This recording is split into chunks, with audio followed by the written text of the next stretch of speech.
और उनके चरणों में ही स्वर्ग है, क्योंकि माता पिता से बढ़कर हमने ईश्वर को तो देखा नहीं है। माता पिता ही हमारे ईश्वर है। ये तो सच है कि भगवान है मगर फिर भी अनजान है। ये तो सच है कि भगवान है मगर फिर भी अनजान है।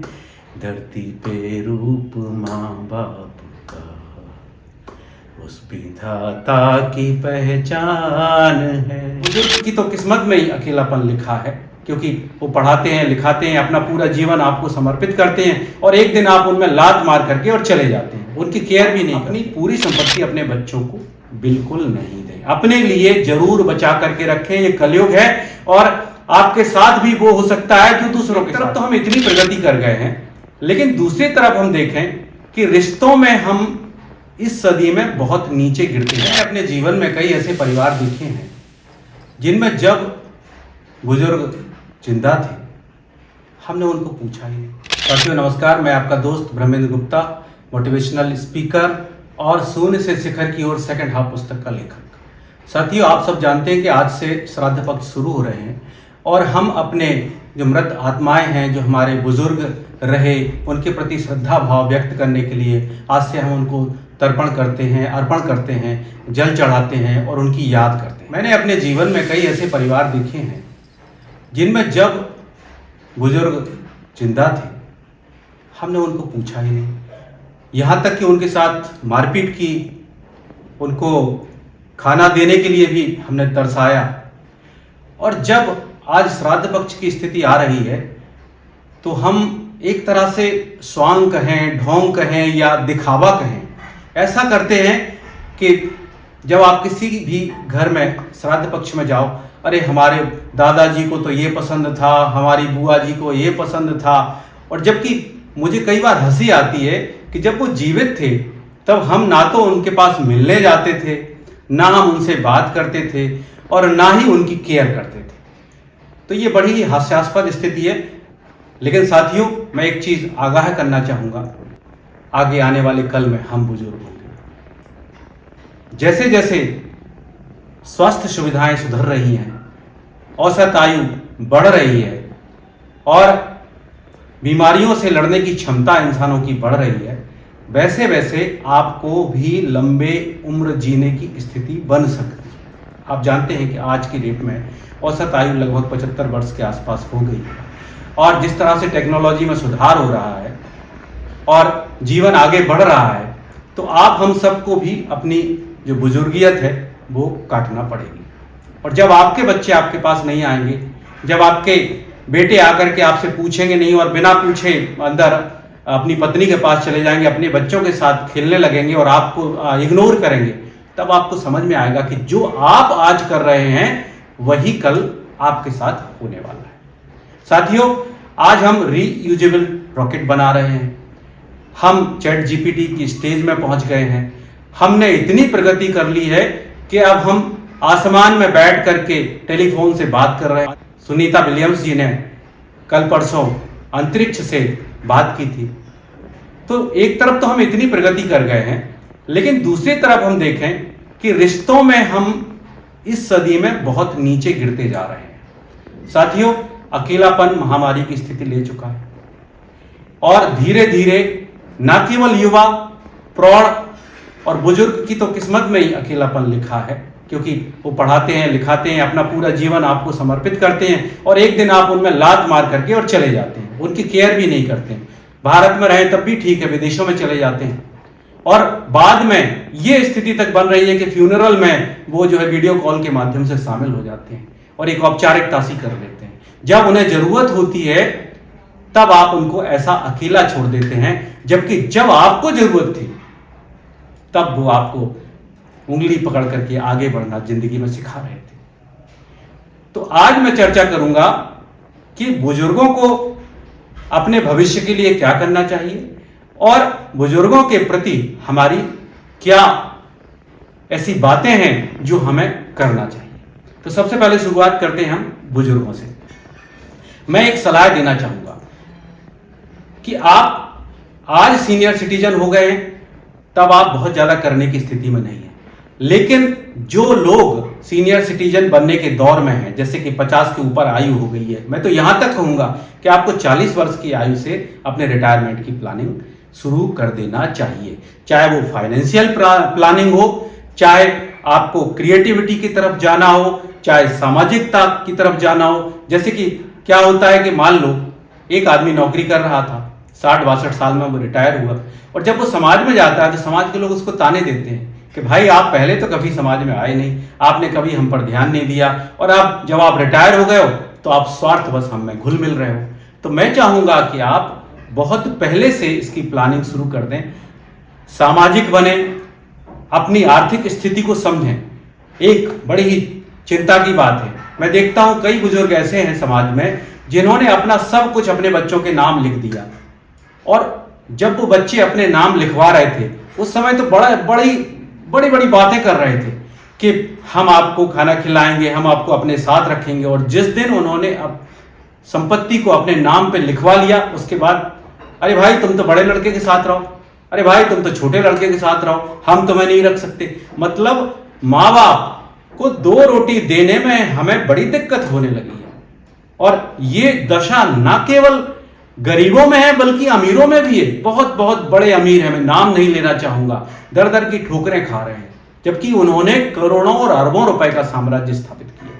तो ये दशा आपकी ना हो, इसके लिए मेरी एक सलाह है, आप अपनी पूरी संपत्ति अपने बच्चों को बिल्कुल नहीं दें, अपने लिए जरूर बचा करके रखें। ये कलयुग है और आपके साथ भी वो हो सकता है जो दूसरों के साथ हुआ है।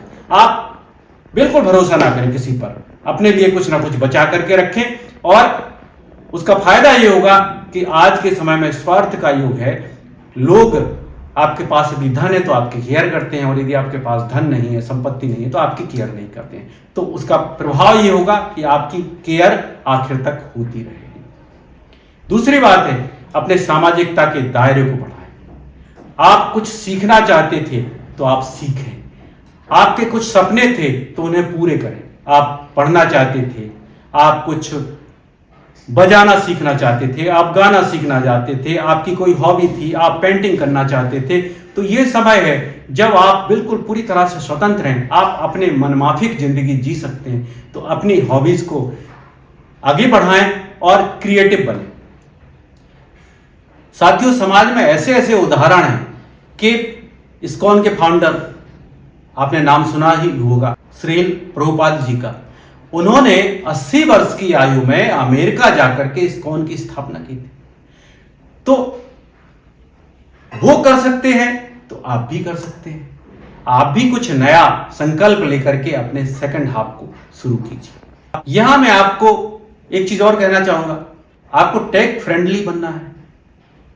भले ही आप बूढ़े हो गए, लेकिन आपको मोबाइल चलाना आना चाहिए, आपको लैपटॉप चलाना आना चाहिए। यदि आप नहीं जानते हैं तो अपने बच्चों से, नाती पोतों से सीखिए, क्योंकि यदि आप टेक्नोलॉजी में भागीदार रहेंगे तो जो जनरेशन गैप है उसको आप पूरा कर पाएंगे। लेकिन यहां मैं एक सलाह और देना चाहूंगा कि आप अपने बच्चों को ग्रो होने दें, उन्हें अपने हिसाब से आगे बढ़ने दें, उनमें मीन मेक ना निकालें, उनकी नुक्ताचीनी नहीं करें, उनकी आलोचना नहीं करें। और सबसे बड़ी बात है, मैंने देखा है बुजुर्ग जब बोलना शुरू कर देते हैं तो बोलते ही रहते हैं। अरे भाई, जब आपकी सलाह ली जाए तब आप सलाह देंगे तो आपकी सलाह की वैल्यू रहेगी। आप तभी बोलें जब आपसे बोलने के लिए कहा जाए, सुने ज्यादा, और जब ऐसा लगे कि आपके बच्चे कुछ गलती कर रहे हैं तो जरूर बोलें। उस समय आपको चुप नहीं रहना है। यदि दुर्योधन गलती कर रहा था और उस समय धृतराष्ट्र चुप ना रहे होते तो यह महाभारत नहीं होता। तो आपको भी जब आपके बच्चे गलत रास्ते पर जा रहे हैं, जब कोई ऐसा स्टेप उठा रहे हैं जो उनके लिए हानिकारक हो सकता है, तो आपने पूरी दुनिया देखी है, आपने अपना जीवन बहते हुए देखा, उसमें तमाम सारी बातें आई हैं, तमाम सारी स्टेजेस आई हैं। जब आप नीचे गिरे, ऊपर उठे, फिर नीचे गिरे, फिर ऊपर उठे, तो आप अपने अनुभव का लाभ अपने बच्चों को जरूर दीजिए। तो आपको अपने बच्चों के साथ सामंजस्य बिठाना सीखना चाहिए। मैंने कई बुजुर्गों को देखा है, वो कहते हैं नहीं हम तो गांव में ही रहेंगे, हम अकेले ही रहेंगे। जबकि साथियों, सच्चाई ये है कि जैसे जैसे न्यूक्लियस फैमिली हो रही है, जैसे जैसे पति पत्नी दोनों के दोनों नौकरी करने लगे हैं, वैसे वैसे बुजुर्गों की हमारे घर में वैल्यू और ज्यादा बढ़ती जाना चाहिए, उनकी अहमियत और ज्यादा बढ़ती जाना चाहिए। क्योंकि जब दोनों पति पत्नी यदि नौकरी कर रहे हैं और उनके घर में कोई बच्चा जन्म लेता है तो पता चला कि उनको पालने वाला कोई नहीं है, और ऐसे में बुजुर्गों की वैल्यू बहुत ज्यादा होती है। मैं ये चाहूंगा कि आप अपना अकेलापन छोड़ करके, अपना जीवन छोड़ करके, जिस तरह से आप बचपन में अपने बच्चों की केयर करते थे, उसी तरह से आज भी उनकी केयर करना शुरू कीजिए, क्योंकि उनको अभी भी आपकी जरूरत है। तो यदि आप अभी भी उनके लिए उपयोगी बने रहेंगे तो आप समाज में अलग थलग नहीं पड़ेंगे।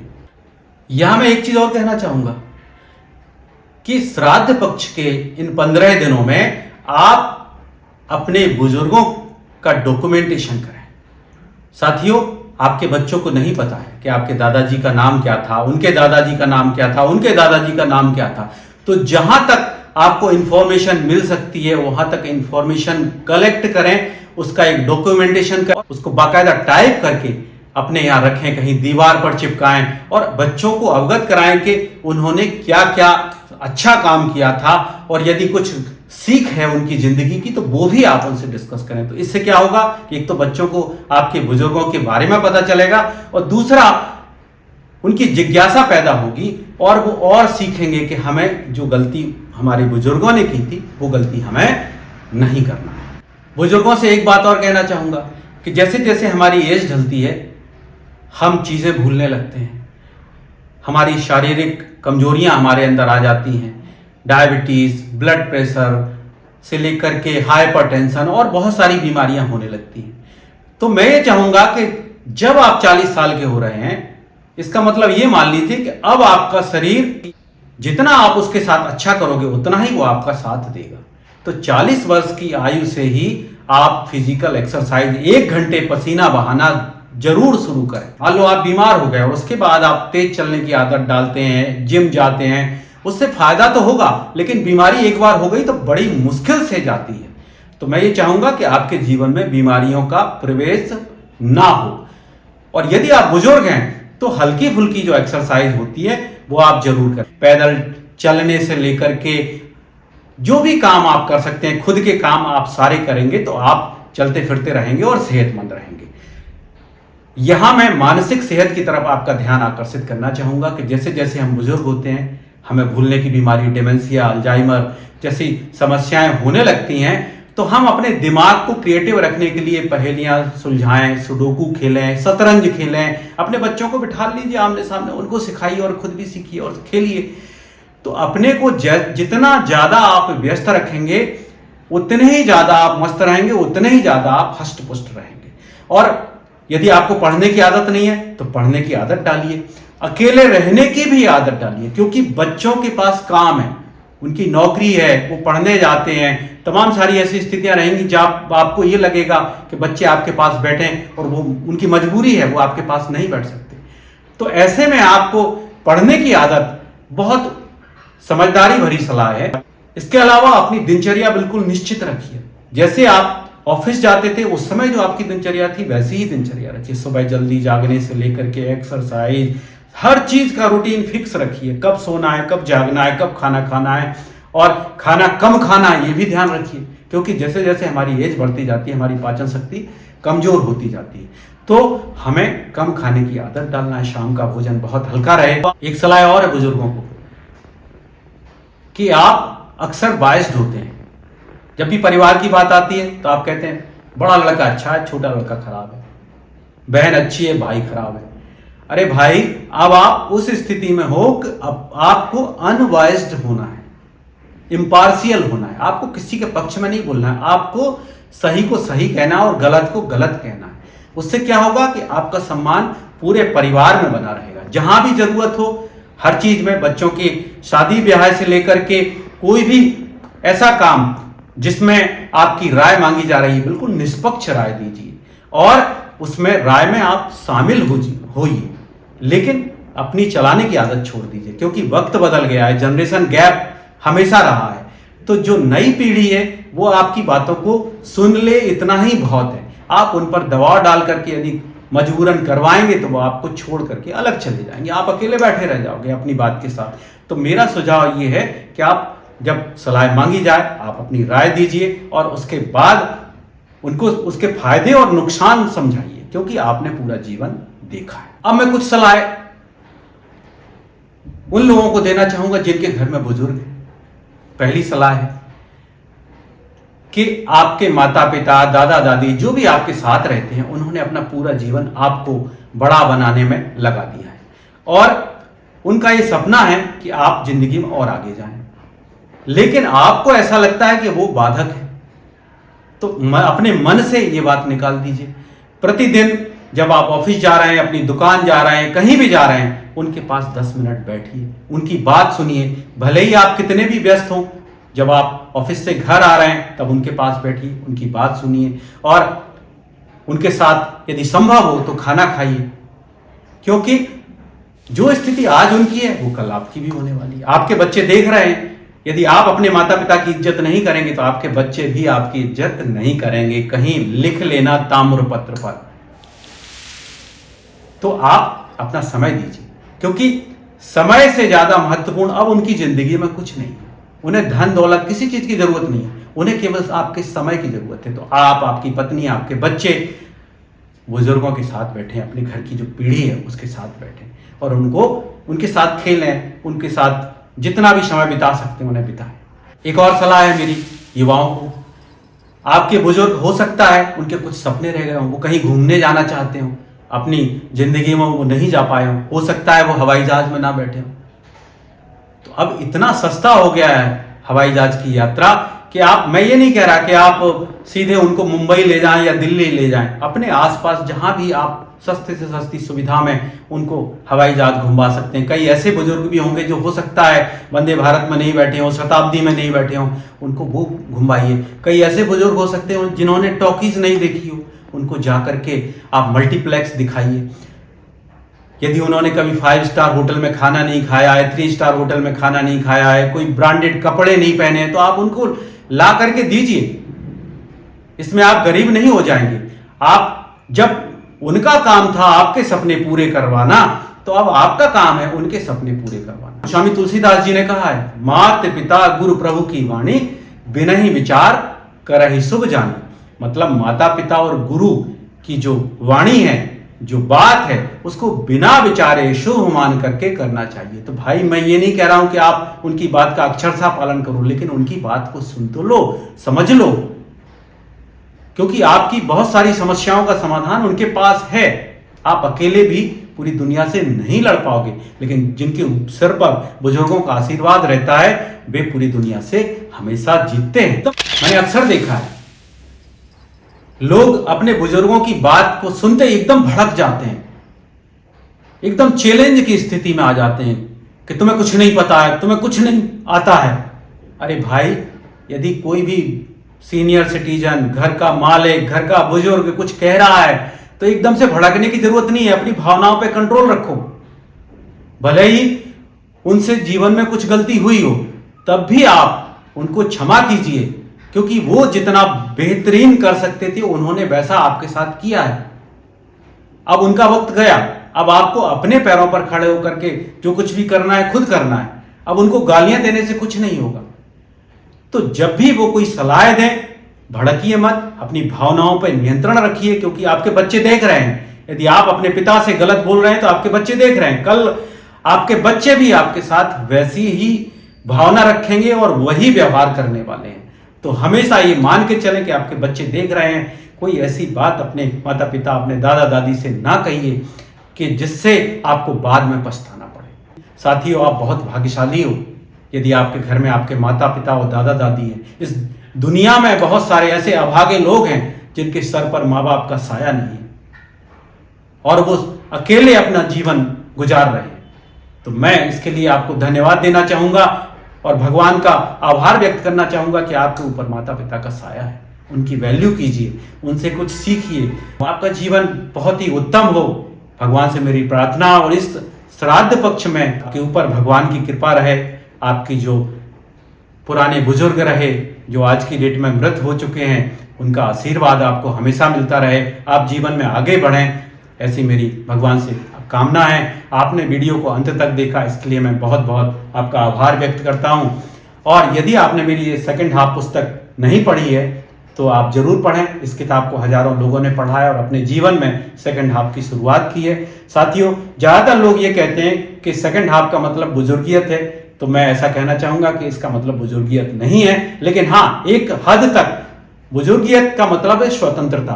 आप अपने कर्तव्यों से स्वतंत्र हो गए। यदि आपके अंदर डिटैच होने की आदत है, आपने डाल ली है, हमारे जो 4 चतुर आश्रम व्यवस्था है उसमें भी है। पहला आश्रम था ब्रह्मचर्य, दूसरा गृहस्थ, तीसरा वानप्रस्थ और चौथा सन्यास। तो जब आप सन्यास की तरफ बढ़ रहे हैं तो डिटैच रहिए। जो आपके अंदर लोभ लालच है, आकर्षण है, उसको धीरे धीरे छोड़िए और अपने सेकंड हाफ में आगे बढ़िए।